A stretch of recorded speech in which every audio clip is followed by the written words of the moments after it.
welcome to the show. We wanted to get a really special guest on for Christmas, and this guest ticks that box and some. Kerensa Jennings is the Director of Digital Impact for BT. She's had a remarkable career, a large part of which was in the broadcasting sector, working with legends of broadcasting like David Attenborough, David Frost. She also had a stint working with the royal family as well, which was really interesting to unpack.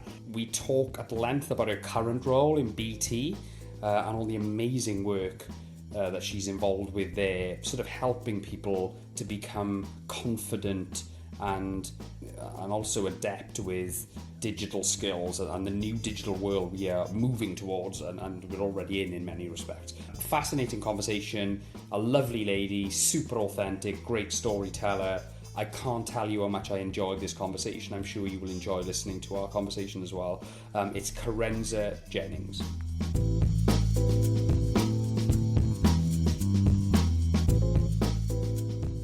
Kerensa Jennings, thank you so much for coming on the Tech Leaders podcast. It's wonderful to be here. Thank you so much for having me. No problem at all. I've been really excited about hearing about all the amazing things you've been doing recently. You've obviously had an amazing career, so I'm looking forward to unpacking that. But why don't we start, if you can just, for people who don't know who you are, if you could just give us maybe an intro to yourself and a bit of an overview of your career and, you know, from point of education right through to where you are now. Yes, thank you. Well, I'm glad you've booked in 18 hours for this recording because I've got So my name's Kerensa Jennings. I'm BT's Group Director of Digital Impact. And I've been at BT since just before Christmas last year. Before that, I was working at the Royal Household. I was a director there, and I was Chief Executive of the Inspiring Digital Enterprise Award, which is like the digital equivalent of the Duke of Edinburgh Award. Before that, I spent 15 years at the BBC, spent a long time in my television career, working as a television producer mostly and a writer, but then also spending 5 years towards the end of my time at the BBC as the BBC's head of strategic delivery. And sort of going back to the start, really, you know, having gone to school and got a really lovely offer from Oxford University, which was kind of an amazing thing at the time because I went to a very large comprehensive school with 1,800 kids, and neither of my parents had A-levels or went to university.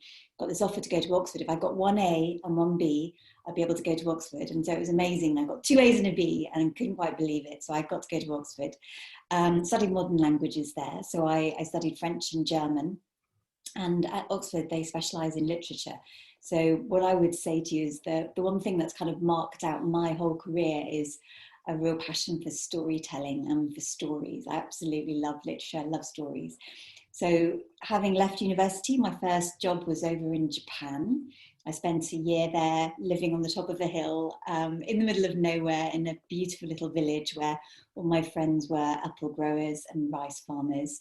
I was teaching English at a couple of different local schools and teaching aerobics at night time.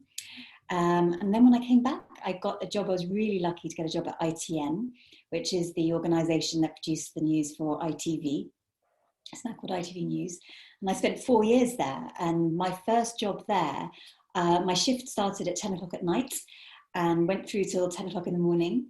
And I was working on the Big Breakfast News. And this was part of the Big Breakfast show. And it was presented by Peter Smith at the time. And so it was Chris Evans and Gabby Roslin were the presenters of the day. And it was amazing being part of something like that. So I was originally a runner, which meant that I used to pick off the printouts and then from the printer at the last possible moment and distribute them to the presenter, the auto cue operator, the vision mixer, the director. And it was just so exciting. I was sort of living the dream working at Oxford. And I swiftly moved on. I actually very luckily got the chance to write the weather one day when the person who wrote the weather normally wasn't able to go to work because they weren't very well. And they said to me, well, Kerensa, are you able to write? Can you write? And I was like, oh, I'll definitely have a go. And of course, what they didn't know is that I'd actually spent a couple of years in my life when I was still at school actually being paid for some of my writing with my local newspaper. I used to be a weekend reporter. So I used to love the writing side of it. So fast forwarding through all of that, I ended up being part of the launch team at 5 News, which was amazing, such a privilege. You know, when the next terrestrial channel launched in the UK, I was part of the team that was part of the 5 News team. From then I went to Sky, worked at Live at 5, which was their, big block of daytime television on Sky News. And from that, I became editor of Breakfast with Frost. So I became the programme editor of what was at the time the most written about and most talked about current affairs show in the UK. And from then I was headed up news specials for a few years. I was the election results editor.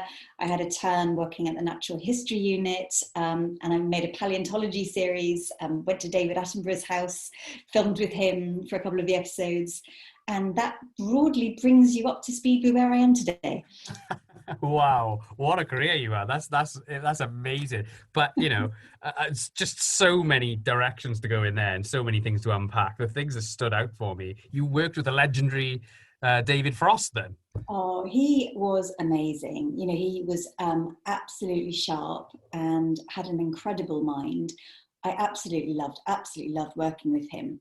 And just to give you a sort of sense of his generosity of spirit and his talent, I remember I was in charge of the programme over the 9/11 period, and I was making the first show after 9/11 happened. And it was an incredibly emotional time to be working in broadcasting. You had such a responsibility to tell the world what was going on. And so I was curating the show. So your job really is to book the best possible guests you can gather to help tell the story and to help inform the nation about what's going on, and to try to unpack what was going in probably the most important geopolitical event in living memory.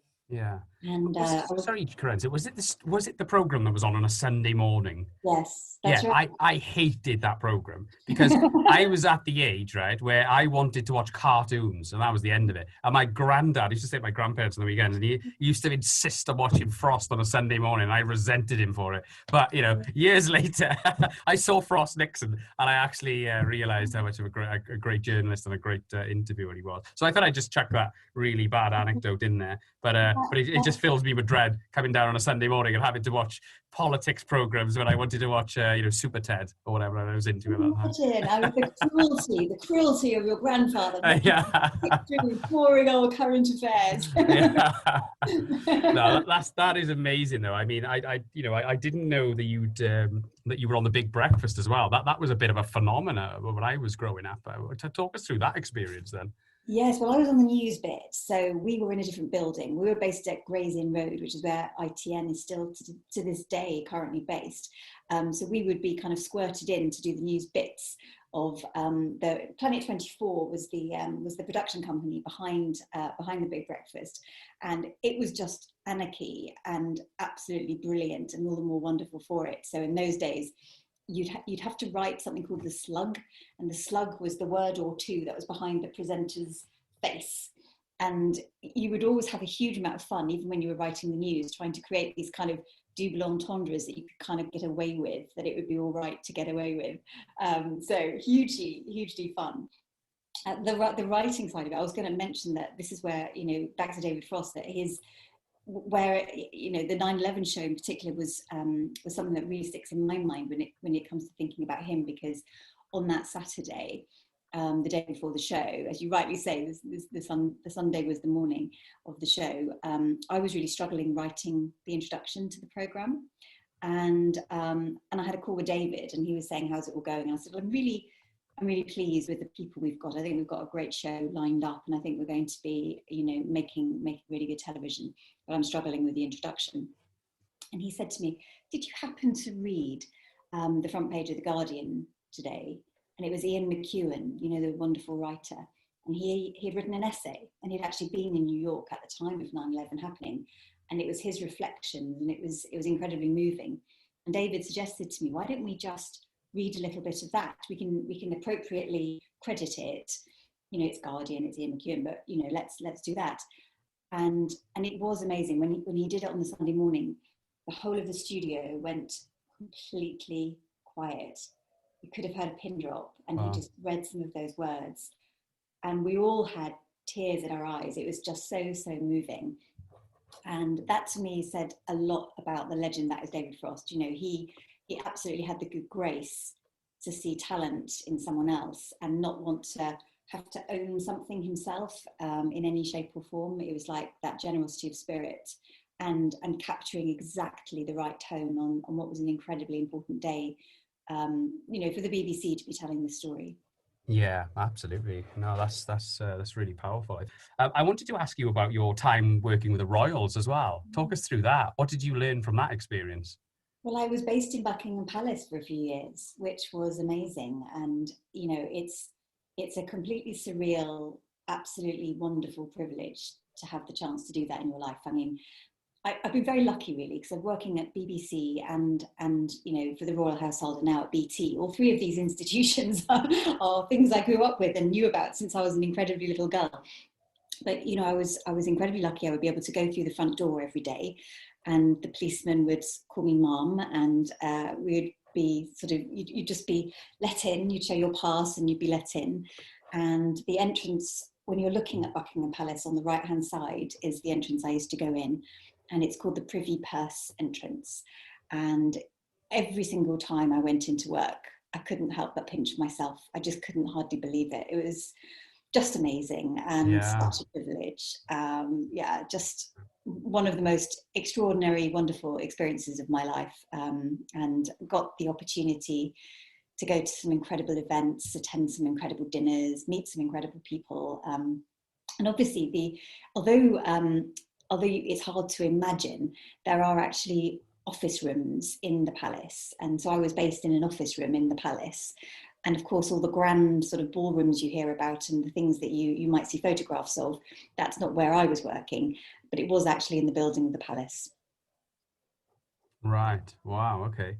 So when you look back through this period then, but what were the sort of key milestones in your career, do you think? Oh, there have been so many. And I have to say, I think it's a lot to do with the people that you meet and the networks you build and the connections you make. I mean, in terms of things like key highlights, you know, for example, working on a program with Nelson Mandela was one of the key highlights of my life. It was an incredible privilege getting to meet Nelson Mandela. He was a bit of a hero of mine. But there's always those little sort of sparks of magic that come into your life, and it can be the right connection or the right conversation or the right person that kind of sparks you on. I mean, I've been incredibly lucky in my life. When I think back about my family background, and my granddad worked in the dockyard in Plymouth and made the warships. My uncles all worked in the dockyard. My father left school at 15 and got himself an apprenticeship and worked in the dockyard at Plymouth. My mum and dad moved to Surrey when, you know, before I was born, as a way of kind of getting closer to the bright lights of London. And it's very humbling when you look back, and, you know, someone like my granddad is such, I mean, he's unfortunately, he died a number of years ago now, but such a humble, lovely person. And for him, the pride in his life was keeping a nice clean house and making sure there was food on the table, you know. And you know, when I think about, if you heard, oh, she went to Oxford and she worked at the palace, that makes me sound like a particular type of person, if you know what I mean. Like, I've come from a certain background, and I just don't stop pinching myself, really. And even now, I mean, I'm probably in a position of influence with the job I'm doing at BT, but I'm still just me, you know. I'm still, you know, in my heart of hearts, I'm still the little girl from Camberley who went to Collingwood School, and you know, and all of those things. Everything about you makes you you. So I think, you know, I suppose it depends how much detail you want to go into, but it's all about the individuals I met and the connections that I made. That's kind of the key thing that's been the thread of my life. Certainly. Okay, but one thing I think that probably does stand out in your career, you were always very good at telling stories. Okay, you've written a book, Seas of Snow. You're, you know, a fiction book. We can talk about that in a minute. But let's talk about storytelling, okay? Because I think this is a really important, almost like a lost art, a dark art, if you like, something that doesn't get valued enough by society, in my opinion. Tell us about why you think you're a good storyteller, and what is a good storyteller? That's a lovely question. Thank you. People need connections, and people need to feel like they connect. And I think stories are one of the most wonderful ways of helping people feel like they belong. If you read a story, whether it's poetry or whether it's a fiction short story, whether it's prose or long form, you can whisk yourself away, and just for a moment, if it's really beautifully written and if it hooks into something you care about, you can forget about the troubles of your life. You can escape the traumas and torments of whatever you might be going on. You can be forgetting about all the worries of the day, and just for a moment, for that time when you're reading, you whisk yourself away. And this is the wonderful invention of audiobooks as well these days. People can listen as well, and what you're doing now with your podcast, it's just fantastic to be able to listen as well as to read. But it's about creating space for your imagination. And in terms of why I think I'm a good storyteller, I think it's because the words just sort of tumble out a little bit. I don't have to over-engineer it. When I was writing Seas of Snow, I knew the kind of scaffolding I wanted to build in terms of the story structure, but it was a case of sort of almost, they call it automatic writing. You sit down and the story starts unfolding in front of you. You can't wait to start writing again, because the story is going to tell you how it's going to unfold, and you're almost like so excited because you want to know what's happening next, and you're writing it. And it's through the process of writing that I also process a lot of my own feelings. And with Seas of Snow in particular, that was a big act of catharsis as well, to do with something that I'd gone through previously. But the actual art of writing, I have to write every day. I have to do some form of writing every day. It needs to come out of me. And on days when I don't have the ability to write sort of, anything long and involved, and most days these days, particularly with work being so busy, I don't have the chance to do lots and lots of long and involved writing. I still have to do a little bit, because it's my way of feeling a connection to a kind of, almost like an other self. It's how I process my thinking. It's how I make sense of the world. And I read a lot. I love reading poetry. I love reading prose just for inspiration, and to get that sense of feeling alive. It takes you somewhere else. It's an outlet, isn't it? I suppose it's an outlet for you to kind of vent this creative energy that you've built up through this really serious world that we live in. So, but yeah, I've not read Seas of Snow. Okay, in fact, admittedly, I'm not much of a fiction reader. I'm a big book reader, but not fiction. But that's something I need to change, I think. I did used to, I struggled to get into a fiction book, if that makes sense. But I think I just didn't see the value of it. I always sort of wanted something which was true.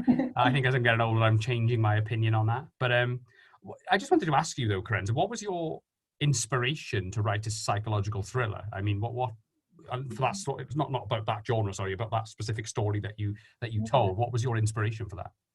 Well, that's thank you. I mean, that is something which is incredibly dear to my heart. So a number of years ago, I was in charge of the news and current affairs coverage of the Soham investigation, and I was embedded with Cambridgeshire Constabulary.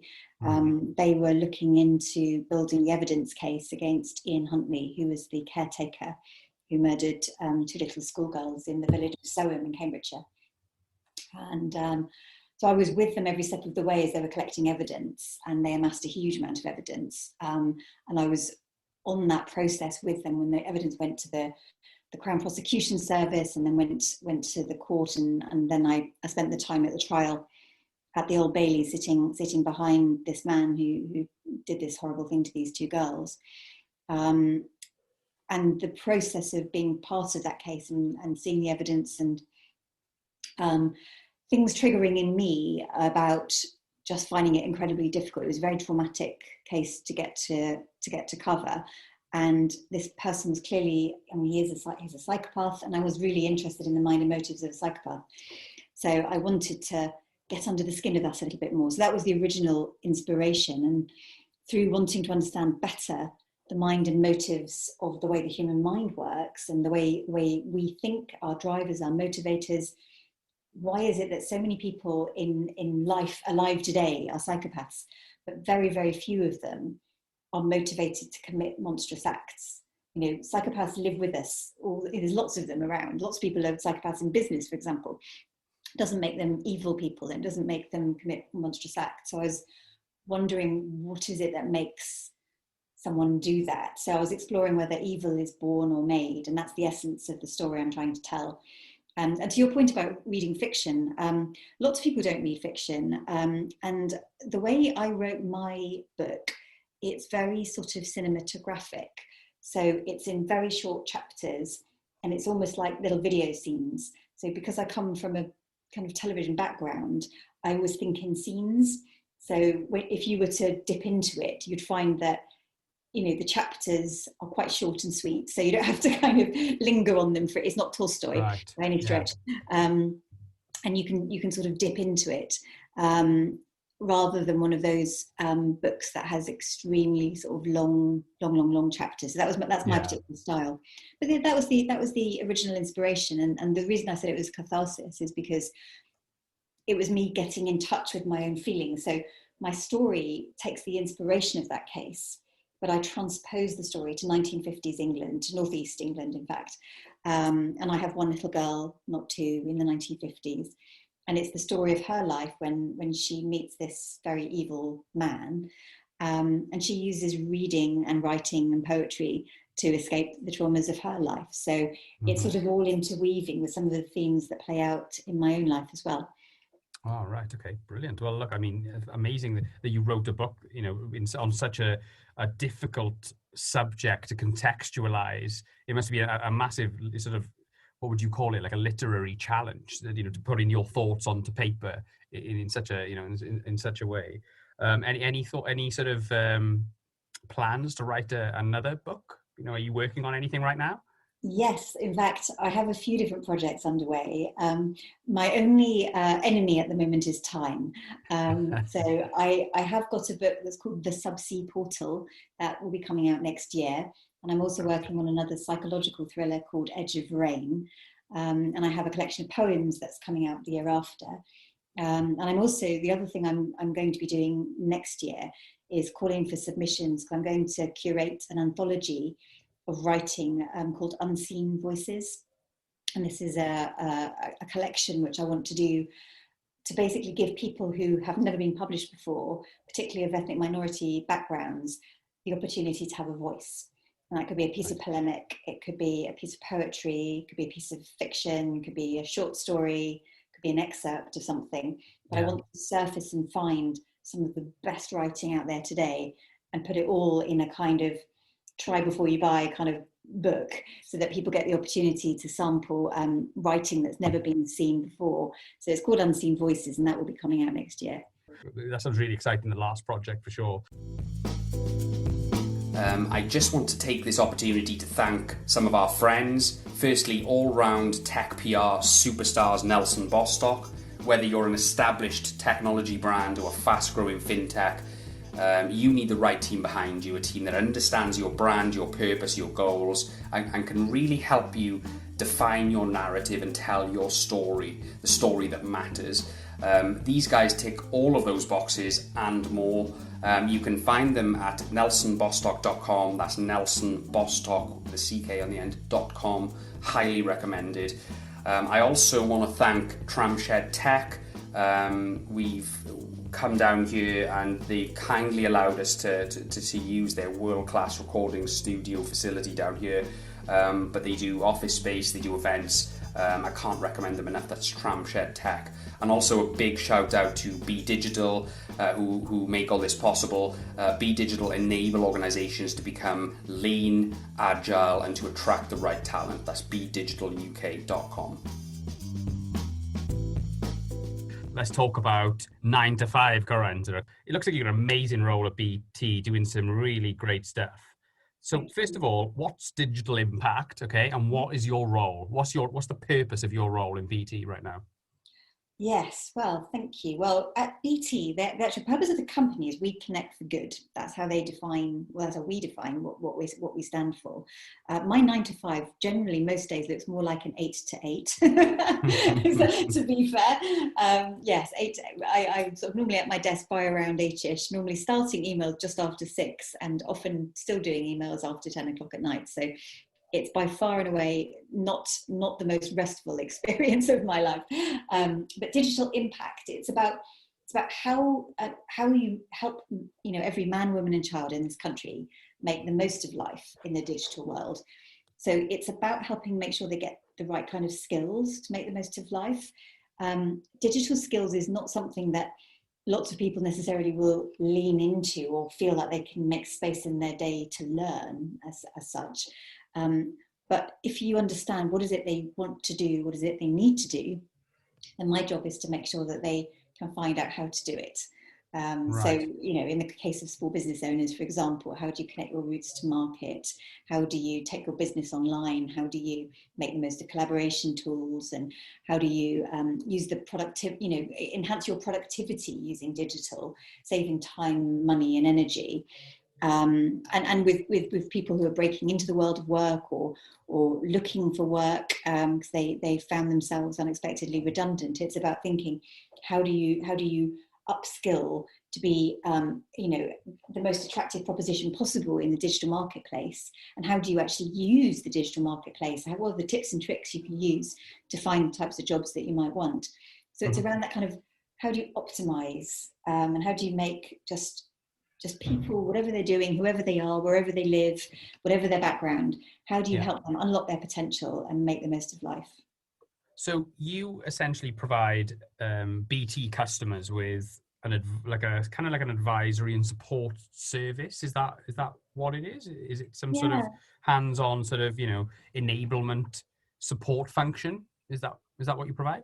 It's a brilliant way of describing it, actually. I think I might just nick that and put that as my tagline. But it's not quite as simple as working just with customers. This is for anybody, whether you're a BT customer or not a BT customer. It's for absolutely everybody in the UK.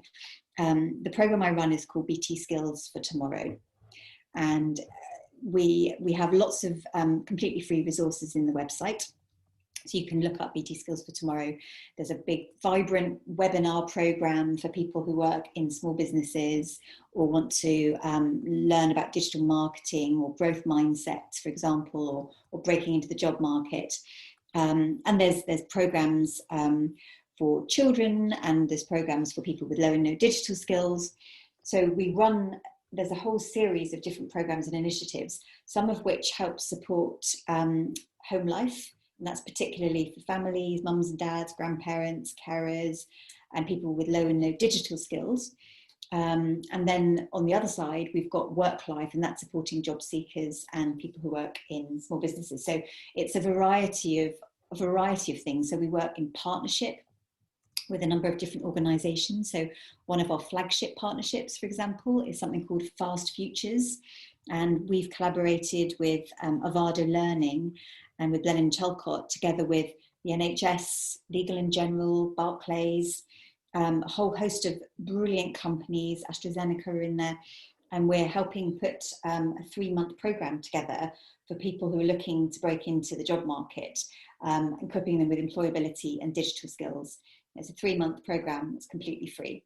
And wow. we BT and all the other employers are providing personal mentoring to the job seekers and mock interviews, as well as course content. We're also working with Digital Boost, which is a very vibrant partnership we're doing in collaboration also with Google. And we are working to help support small businesses with mentoring around things like staying safe online, cybersecurity, digital routes to market, digital marketing, advertising, cybersecurity, etc. And in addition to that, on the portal, we've negotiated completely free access to learning by companies like Google Digital Garage and LinkedIn Learning. So we act as a kind of portal for some of the best courses out there. So I run all the stuff that in respect to how anybody can find it, it's all just completely free. You do not have to be a BT customer to benefit. And we've got things, whatever, cradle to grave, whatever age or stage you are, we've got all kinds of resources to try to help you make the most of life. Brilliant. That's incredible. So just so obviously we have a lot of listeners who work for small businesses and want to improve their own digital skills for their own job search endeavors, or career changes or whatever. How do they access this content then? How do they get onto the portal? I would say the simplest thing to do is Google BT skills for tomorrow. Yeah. And then I'd click onto the work life section, and that's where you'll instantly be landing on a cornucopia of different modules to help you. And also there's a webinar section that you can just click on the webinar tab, sign up onto our Eventbrite page, and then start attending our free webinars. Yeah. That's one of the ways to do it. The other thing I recommend people do is look up, again, just Google BT Tech Tips.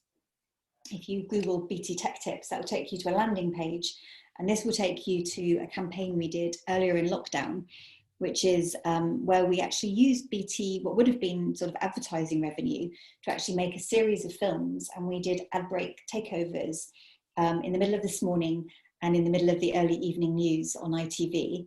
And they were each fronted by a household name. So you had David Williams, you had Gareth Southgate, Fern Cotton, Claire Balding, Marvin and Rochelle, Marcus Rashford was in there. Oh, he's going to be Prime Minister soon, I think, Marcus Rashford, isn't he? I think you might be right. That's interesting, though, just providing children with digital skills. How far is the education system going to prepare people for this digital world? And I understand you're involved with the Fast Futures program. I was wondering if you could tell us a little bit about that. Yeah, exactly. So Fast Futures is the 3-month online free program that is that collaboration with the NHS and AstraZeneca and Barclays. Right. All those amazing companies together, but it's very specifically for 18 to 22-year-olds. Right, gotcha. So it's kind of after school, but it's also recognizing that actually in the schooling environment, lots of people are coming out the other side not having been equipped with those digital skills that they need for the modern workplace. Within the schooling environment, we work with Computing at School, which is an offshoot of British Computer Society, and we create a program called Barefoot, and that's helping people at primary school learn digital skills, and particularly around computing skills and computational thinking. But I think you're right. The schooling environment, I mean, particularly right now, it's so challenging, and there's so much uncertainty about what's going on in terms of homeschooling and whether people can go to school. If teachers fall sick, I mean, I know anecdotally, one of her best friends is a teacher in London in a school in East London. And there's been times when in her class she's had up to 80 kids, trying to teach 80 kids at once, just in the middle of lockdown, Wow. So it's incredibly challenging. So I think the work teachers do is nothing short of heroic. And it's really difficult for society, for the world, for the government, for us to be expecting them to also suddenly teach computing skills in amongst everything else that they're doing. I mean, they've got the child's welfare to look after, and also the pastoral care and the subject matter that they might be teaching geography or history or maths or English or whatever. And computing doesn't come naturally to everybody. So the computing curriculum was introduced in 2014 to mixed reviews. And we're just doing our bit to try to make sure that children do get the opportunity to come out the other side. And the Work Ready program that we run is the program we run, which supports job seekers, and Fast Futures is our link into that program you mentioned.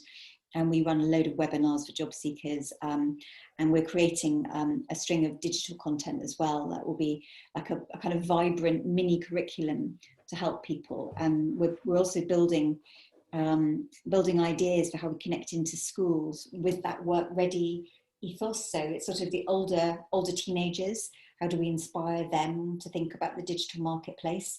And to be honest with you, in my view, it's less about individual functional technical skills and more about a kind of a problem-solving mindset and being able to be resilient. Because in all honesty, the hardware and the software is likely to keep changing.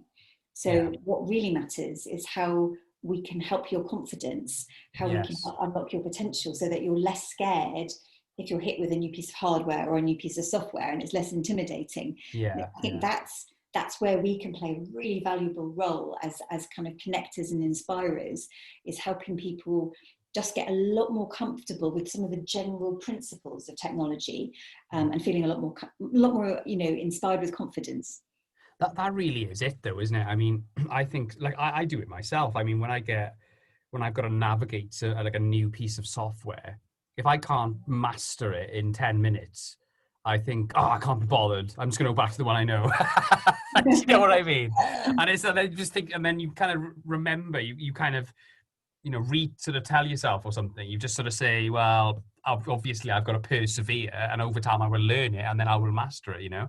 And I think that's what it is a lot of the time, isn't it? I think people get intimidated by an interface because there's lots of options on there. And what you've got to think of is just what you've got to say to yourself sometimes is, you know, this is going to take time to learn, just like anything else. But I don't know what it is about software interfaces. They kind of intimidate people, certainly people who are not computer literate. So I think teaching confidence and teaching people to just be robust, accept that things take time to learn, and that's okay. That's all the battle you need to. That's the battle you need to win, really. Because once people think like that, they can learn anything, can't they? I completely agree. I think that's the secret sauce. It's about confidence, and it's about resilience and adaptability. You know, people hate feeling thick. We all, I mean, I get really frustrated if there's a, you know, if say one of my apps has undergone an upgrade, you know, and then I'm back into it and suddenly it's doing something different. I mean, my iPhone the other day, suddenly the way that you set the alarm completely changed, and there was about 27 different ways to set the alarm. I was like, I just want it to be back to normal and nice and easy. And so we all get so frustrated when things take too long, or you can't figure it out. And it can be particularly, I think, very, very difficult for sort of adults in the digital world now who haven't grown up as digital natives and suddenly find themselves having to use all these tools, and they are absolute like ninja rockets at what they do for a living, but suddenly they're faced with something that they suddenly have to do, like during lockdown, everybody having to do video conferencing and things, and learning new tools and techniques. It's absolutely horrible to feel I just don't know what to do, or my kid knows better how to do this than I do. Well, I got a little story for you on that. I went up the stairs the other day, and my 2-year-old daughter, who can't really talk yet, was she was standing by the Alexa going, Alexa, play Let It Go. Alexa, let it go. She can't even talk, and yet she can communicate with Alexa. But that's a digital native for you, I suppose, isn't it? But I think voice is going to change a lot of things, though, isn't it? I think voice control on electrical devices is going to be a bit of a game changer as the AI kicks in and it gets more advanced. Yeah, so interesting you should say that, because one of the things I do, I chair the digital inclusion group at the DCMS Tackling Loneliness Network on behalf of the community. And we have got very, very excited about the possibilities of voice-enabled tech to help people feel less lonely, and particularly with older and more vulnerable people, what might be the ways of helping them remember to take their medication, or just checking in, like, how are you today? And just ways of kind of monitoring triggers to just double check that people are all right, you know, mental well-being as well as physical well-being.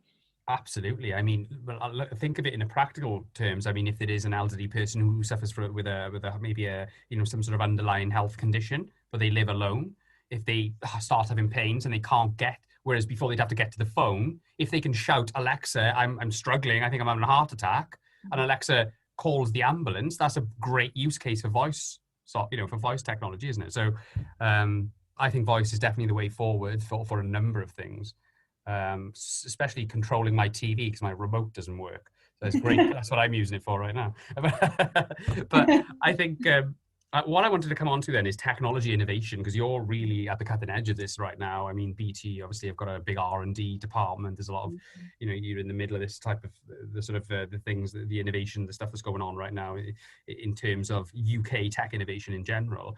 What are you most excited about? We talked about voice. What else are you excited about in terms of tech innovation right now? Well, I was really surprised when I joined BT, and it's one of those things about BT. It's such cool tech company. And I don't know if it necessarily has that kind of aura about it, but when you're on the inside, you suddenly realize it blows your mind. You know, BT have got more AI patents than any other company in the UK. Wow, I wouldn't have thought that. Yeah, I didn't. I was blown away by it. And you know, when I listened to some of my colleagues in the innovation departments talking about some of the technologies they're experimenting with, particularly around how you optimize digital products, it's really, really exciting. I mean, the thing I'm most kind of interested in, I suppose, is around how we handle data privacy and how we make that balance between, you know, I love the idea of voice-enabled tech and all those things, but how do you then strike the balance so that things aren't invasive and people have control of their own data and their own privacy? And I'm really excited about the possibilities of how you know, different types of technology can link into healthcare. You know, imagine a world when you know, you might be in an incredibly remote part of the UK, quite vulnerable, not in today's world very easily accessible to, you know, the latest medication or things that you might need, or even consultations with a GP. And then there's so much emerging at the moment around about operations being able to be curated by a surgeon, for example, maybe being in Australia, telling via Skype or via Zoom or via Teams or whatever, another surgeon who's actually performing the operation somewhere in the remotest, deepest, darkest parts of I don't know, the Black Country somewhere, here in the UK, and walking them through how to do a piece of revolutionary, you know, operations that they've never done before. That kind of breaking the barriers and using drones technology to be able to, in an emergency situation, give people the medication they need, like within minutes, within hours. That kind of converged, it's a real kind of spilling out of that idea of the converged network, is like how the infrastructure can spill in and out of each other in the digital world, where lots of different technologies can converge. So it's a kind of different definition of convergence to what we had back in the sort of, I guess in the 90s. It's a different way of looking at the world, but the spillover between different tech. How can AI integrate with virtual reality and mixed reality and using the kind of what we now understand a lot better about gamification and how we introduce that into technology, I think is really, really, really exciting as well. And how to improve UX and UI. We both talked about how awful it is when you're using tech that isn't obvious and it's very difficult to use. You know, I think it's really vital that people who work in technology think carefully about accessibility, about the different types of real people that will be using the products, and try not to overload.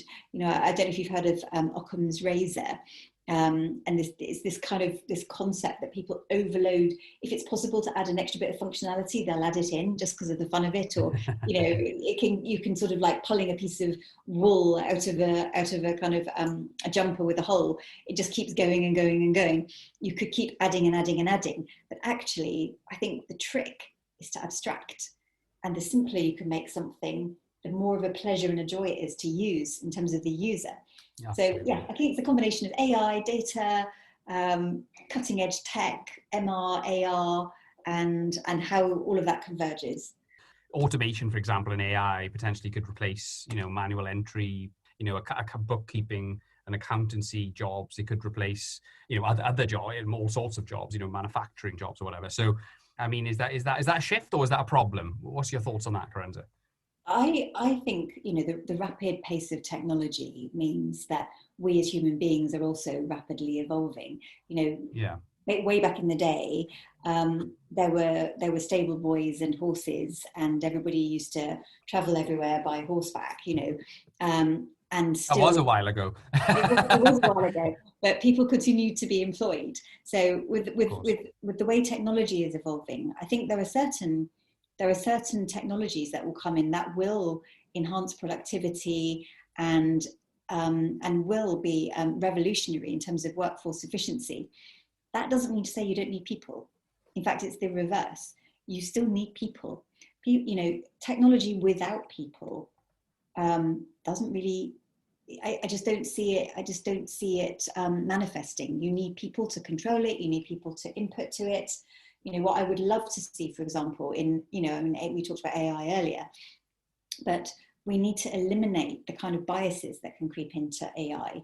Thinking, we are in the middle of sort of Black Lives Matter, a really important repositioning and reframing of what we need to be talking about in society, and rethinking the way that we have a relationship in society.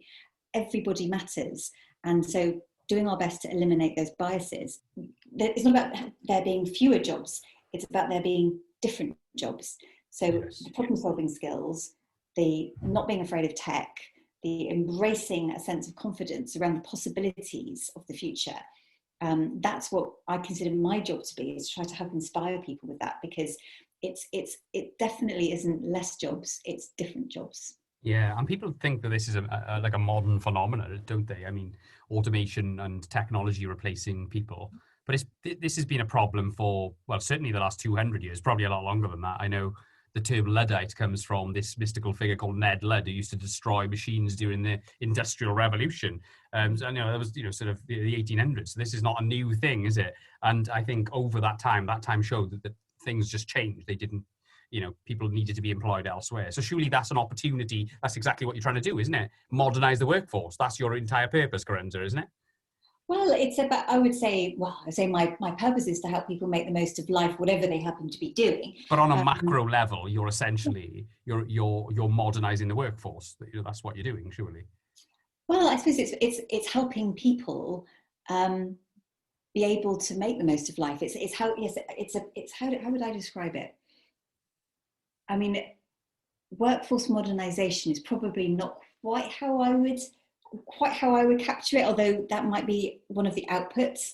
It's about equipping people with the confidence and the skills to be able to do the jobs of both today and tomorrow, whatever those jobs are.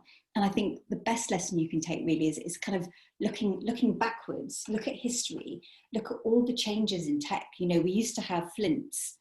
Flints evolved into knives. Knives evolved into electric power saws.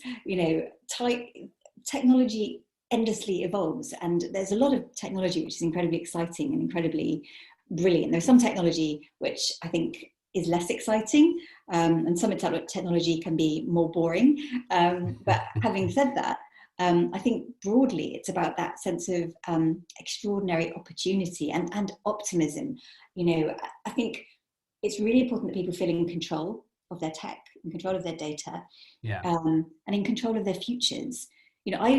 Through my work at BT, I want to help people protect and connect. I want to help them protect their families, their homes, their children, their businesses, and I want to connect them to the possibilities of the future, connect them to their unlocking their own potential, and connect them to the lives they could have if they would feel a little bit as scared and intimidated by technology. Yeah, no, well said. I think that's really important, by the way, as well. I think I was kind of probing you with workforce modernization, but I think that would be a good side effect of what you're doing for sure. So I wanted to talk about coronavirus and the lockdown period. We've had a crazy year. It feels to me that a lot of things which were going to happen anyway have just been accelerated. I know there's been a big narrative on that. I think that's quite established, isn't it? What have you seen in terms? What's changed this year? And I'm talking. And that's a very broad question, a very generalist question. But in the context of your role and BT and the businesses you're working with and the individuals that you're working with, what have you seen in terms of macro trends that have changed and specific things that have stood out for you that have changed this year? I think two things in particular. One is people are almost forced into situations where they have to try different types of technology in order to do things. And if they don't use the technology, then they can't do the things they want to do. So I think that has really accelerated a sense of confidence growing and people being a little bit less frightened about using tech. I think that is a really, really major one, because if you haven't ever used WhatsApp before and you want to be able to see your family and friends and you're living on your own, then the best way of doing it is connecting to some sort of video device where you can then see them. And it's the most magic thing when you see someone for the first time connecting with a family member that they've not seen, and suddenly it's on video call and they've never done one before. And you hear these lovely stories about people sort of talking to their mum or dad, and all they see is the ear, this sort of thing. So getting to know these little tips and tricks. So I think that sense of confidence is really important. The other one that has drastically accelerated is the use of video conference in the workplace. If you think when Skype was invented, a really, really long time ago, that at the time was designed to revolutionize the working world. There would be less people traveling all over the place to international meetings. You wouldn't need building spaces as much. People would be able to work wherever they wanted to work. Remote working would be a thing. Remote working never caught on in a wholesale way, although of course there's lots and lots of people who have embraced it for many, many years. But this is the gigantic shift that we have seen here, and people are finding it actually paradoxically the side effects of it. We've actually been told at work that, if you prefer to have to dial into one of your meetings and put your camera off, that's fine too, because I think people are finding it very draining. I mean, particularly in my working day, most days I have somewhere between 8 and 10 video calls a day. And it's incredibly draining to be looking at a screen and talking to a screen and concentrating in that way. So I think it brings with it both extraordinary possibilities. I love working from home. I love being in my home environment, having access to my tea and my kettle and my cat. That is absolutely fantastic, and it makes me very, very happy. I love seeing my garden. But the draining being on the screen all day is very, very difficult, and not having those idle interventions, just those little accidental happenstance moments with your colleagues where you just learn something new, have a bit of a laugh, chat with each other. But serendipity, isn't it? I think serendipity is brilliant for creativity. It's this unexpected things happening. It just makes your brain think everything's very scheduled now. Do you not think so? Like I used to cold call people. Now I've got to ask them when I can call them. Do you know what I mean? It's like it's just it was going that way anyway. But again, as we said earlier on, it's accelerated that behavior, I think, a little bit. And there's a lot of good that'll come out of it, but there's also a few things we'll potentially miss, because I think a lot's changed forever, isn't it? Do you agree? I think so. I think some of the working practices that we're adopting will embed for a long, long time. And people will also, there are some people who've made huge amounts of strides in their businesses. I mean, there's lots of small businesses listening today who've actually opened up opportunities and new routes to market. And some of them are finding they're more needed than ever in a kind of COVID-19 world. So yes, it's about sort of embracing all of that. Absolutely. What about the office then, Kerensa? What do you think about this whole remote working thing? Is the office dead? Are we all going to be working from home forever? What's going to happen with the office, and how is that going to change? I think it will depend on different sectors, and I think there will be some sectors that will rush back to wherever they were working before and really crave it and want it, and it will benefit the business. And there will be others where there'll be more of a blended solution. I think it will be sensible to kind of have a blended solution in place, but you do need to bring people together. And I think I worry about this, about the kind of lack of communion in society right now, and those moments of coming together around a sort of shared thing. I was watching an old replay of, I can't remember now whether it was The X Factor or Britain's Got Talent, but one of those ones the other day, and that the lovely sense of whooping and everyone in the audience getting very excited by something together. It's that shared experience. And I think there are some sectors and industries where having shared experience and brainstorming and talking to each other in that serendipitous way that you describe is going to be vital to creating the connections of the future and creating the innovations of the future. Yeah, I think that's interesting that you said that. That just made me think of things like the Who Shot Phil Mitchell thing. Yes. Do you know what I mean? And the famous snooker match in 1984 with Steve Day. Something like 20 million Brits stayed up and watched that. Everyone was talking about it the next day. The Phil Mitchell thing, or that's not going to happen anymore, is it? People watch things in Netflix in their own time now. So we'll miss that, won't we? I think. Yeah, well, that's why I think it's so important that sport comes back. You know, sport is Yes, one of those that's things that true. really unites us as human beings, and Mm. there are certain live shows. I mean, I was talking to someone from the BBC the other day who said that 77% of all broadcasting on the BBC is still watched live. And that really shocked me, because I Yeah, thought most people are on catch up these days. But of course, there's huge amounts of people across the UK who do just love switching on their telly and watching it when they feel like it. But yeah, definitely. coming together for those shared moments, that's what I feel we as a society are in danger of losing from our grasp at the moment. Yeah, absolutely. So obviously it's a difficult time right now. There's a lot of companies, a lot of small companies really struggling. You know, obviously you're a leader in your field. What sort of advice do you give to businesses to try and prop them up? What sort of motivational advice do you give them right now? Do you mean in terms of how they lead their teams, Lead, or? yeah, sorry, yeah. You know, in terms of how they lead their teams and keep working away to get out of this, of you know, to sort of have faith that things are going to turn around, and how potentially how they can diversify in things as well. What sort of, what are you telling business owners and leaders? What are you saying to them right now? What I'm trying to do is do a lot of listening. So I would advise anyone who is in charge of a team to try to make space to try to listen to what's on their mind, and I'd ask them, how are you, but not in a trite, I don't really mind what you say kind of way. In a, I really really want to know how you are, because I think particularly, 1 in 4 people in the UK have mental health challenges. And I think that's only going to get worse through the current period.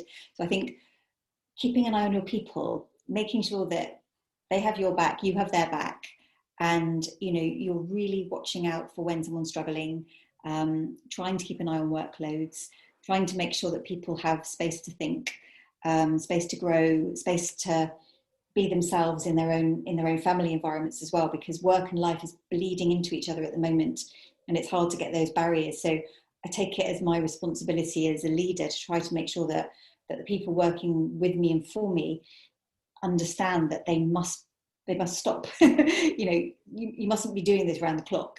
Have a Yes. moment. One of the directors at BT last week, we were in the middle of a big corporate meeting, and we ended slightly early. And he said, "You know what? I want you all right now to just go away and do something that you wouldn't have done if if this meeting had ended at the time it was supposed to end." And so there I was in the middle of the day, and I got my coat and I sewed on some loose buttons that I needed to do, which I've been putting off for ages. And then everybody shared their photographs about what they did. Somebody gave their dog a sort of fur trim. Somebody else made a Lego Star Trek thing, and everybody did something different just in that short gap of precious time. And what that leader did was, he's a guy called Ed Petter, he's our corporate affairs director. He empowered everybody to just have a moment, just do something for yourself. And so I think having those moments where you listen, where you empower people, and where you allow them to be themselves, I think is important now more than ever. That is brilliant. I love that. I'm going to do that, by the way. I'm going to steal that one.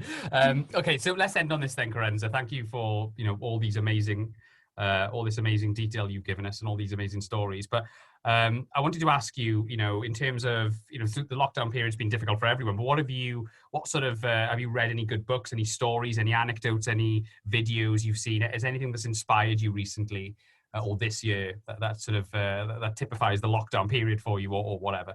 Yeah, actually, do you know what? There was a wonderful, wonderful book I read that was recommended. I always like to read Good Housekeeping magazine, and I like their book recommendations. So that tells you a little bit about how very, very old I am. But there we go. I love that magazine. And one of their book recommendations was Tuesdays with Maury by Mitch Obum. I don't know how you pronounce his surname. Tuesdays with Maury, and it's a memoir. So it's a story about a guy and his former professor, and he goes back to see his former professor while his professor has a terminal illness, and it's about their conversations.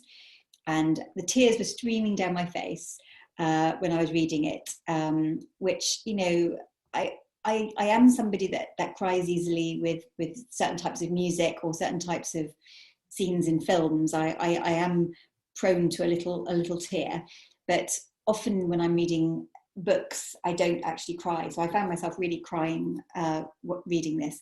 It's beautiful. It's beautifully written. It's incredibly thoughtful.